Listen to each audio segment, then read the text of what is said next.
Get ready for a clash of titans. It's a high-stakes blitz battle between two of the world's absolute best, Shakhriyar Mamedyarov versus Fabiano Caruana. We open with e4, the Sicilian defense, and then Mamedyarov plays the unusual pawn to a3, taking the game into a sideline right away. And Caruana's first inaccuracy, pawn to b6. It looks natural, but the engine preferred fianchettoing with pawn to g6, and now white has a small early edge. But just as quickly, white gives it right back with pawn to b4, an inaccuracy that misses the chance to consolidate with knight to f3, and the game is equal again. Both players now develop their pieces. Black's bishop comes to b7, white's knight to c3. After some pawn trades in the center, a rook comes to b1 and the queen slides to c8. Mamedyarov decides to go for it. He starts a pawn storm with pawn to h4, pushing it again to h5, and black's knight is forced to capture it. And here it is. Rook takes the knight on h5. A brilliant sacrifice from Mamedyarov, tearing open the h-file to get at the black king. What a move! But Caruana finds the only move. Pawn takes the rook on h5. This is a fantastic defensive find. Anything else, and black would be in huge trouble. White's queen lands on h5 as planned, pressing the attack. But black calmly develops, bringing the knight to c6, and white follows with knight to f3. But this is a slip. Bishop to g7 is an inaccuracy from Caruana. It allows white's bishop to c4, and after rook to f8, the queen would take on h7, giving white a big advantage. The better defense was rook to g8 immediately, and Mamedyarov builds the pressure, bishop to c4.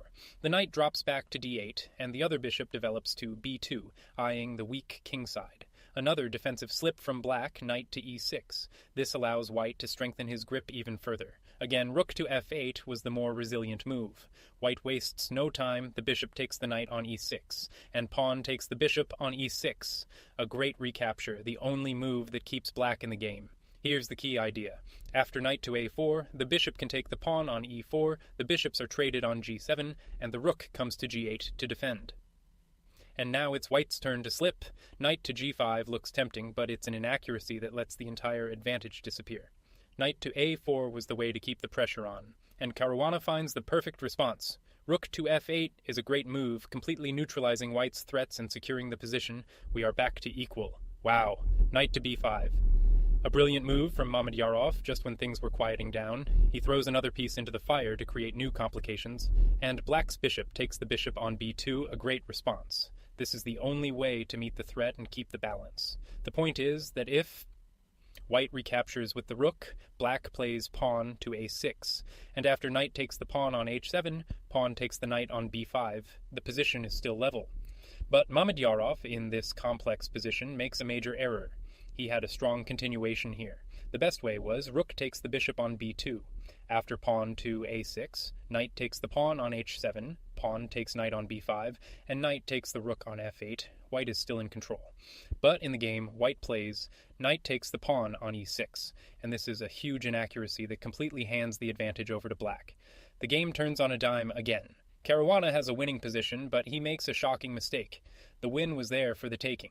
Queen to c6, pawn to d3, pawn to a6, rook takes bishop on b2, pawn takes knight on b5. Instead of that, he plays bishop to f6, a massive blunder that throws the win right back to white. Incredible, and the chaos continues. Mamedyarov now has a chance to win on the spot, but he misses the punishment. Knight to c7, check king to d7, rook takes bishop on b7, queen takes rook on b7, knight takes pawn on c5, check. But he misses it. He plays pawn to e5, an inaccuracy that lets black off the hook. The advantage is gone again, and in this wild position, another slip from black. Bishop to h8 is not the best. He could have just taken the pawn on e5, simplifying into a much better position. White again misses the best move. He plays knight to c7 with check, but this is the wrong knight.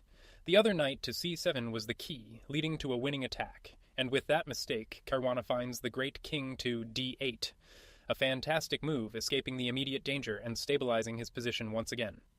Now a wild scramble begins. White's queen comes to h6, black's rook to g8. Pawns are pushed, a pawn on h7 is captured, and black's king bravely marches up to d7. White delivers a check with the queen to d3, and black finds bishop to d4. What a fantastic block. This move completely turns the tables, shutting down white's attack, and the threat is devastating. If knight takes the rook on a8, black's rook takes the pawn on g2, and after knight takes bishop, rook to g1 is check, and white is getting crushed. White tries to challenge it with pawn to c3. But it's too late. Black unleashes. Rook takes the pawn on g2, a brilliant, stunning sacrifice that demolishes White's defenses and launches a winning attack.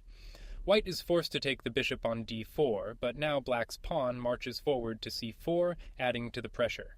And White's queen to h3 is an inaccurate defense. The best try was to take the pawn on c4, but now Black's advantage only grows. Black's queen swings over to g8, preparing to join the final assault. Another defensive error from White with rook to b4.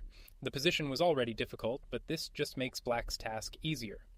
But now Black misses the fastest path to victory. He's still completely winning, but there was a more precise move. Queen to f7, queen takes pawn on e6, check queen takes queen on e6, check knight takes queen on e6, king takes knight on e6.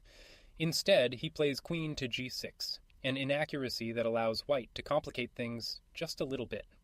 White pushes the pawn to d5, a last desperate attempt to create some counterplay in a collapsing position.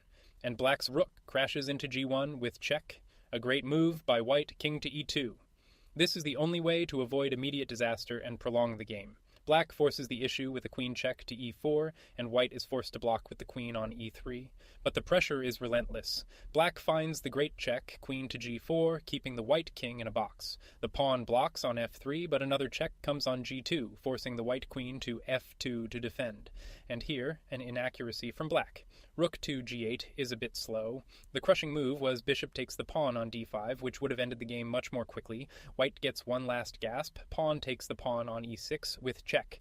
But look at this. King to d8. A brilliant, cool-headed move from Caruana. He simply ignores the pawn and sidesteps the threat, securing the win. Now a flurry of trades. The queens come off the board, a check on g2, the king moves to e3, and another check on e1 simplifies into a completely won endgame for Black. White's king steps to f4, a final endgame inaccuracy that just speeds up the inevitable. And now we see pure technique from Caruana. The rooks coordinate beautifully, hunting the White king across the board with a series of checks, driving it from f1 to f3 to g5 and g4. And king to c5 is a great final defensive try from Mamedyarov. It's the only move that doesn't get mated right away. But the win is still there. Rook checks on f5, the king runs to b4, the rooks are traded on c4 with check, and the king recaptures. And that's exactly what happens. Black's rook takes the rook on c4 with check, and the White king recaptures. The rest is simple. Black's pawn advances to a6, the White knight moves to d4, and Black's king simply walks over and takes the knight on c7. What an absolutely unbelievable game. Full of brilliant sacrifices, shocking blunders, and incredible turnarounds from both players. But in the end, after navigating the chaos, Fabiano Caruana wins.